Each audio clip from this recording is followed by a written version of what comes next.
पिता की सेवा किस्मत वालों को ही मिलता है ये मौका।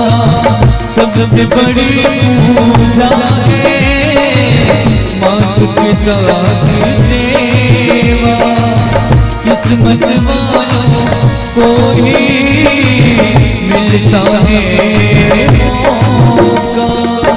हाथ से अपनी खोमत देना होगा ये खिदमत का।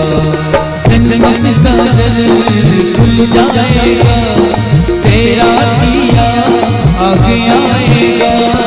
सुख दुख में क्या हल करूँगा जैसी करेगी वैसी भरनी जैसी करेगी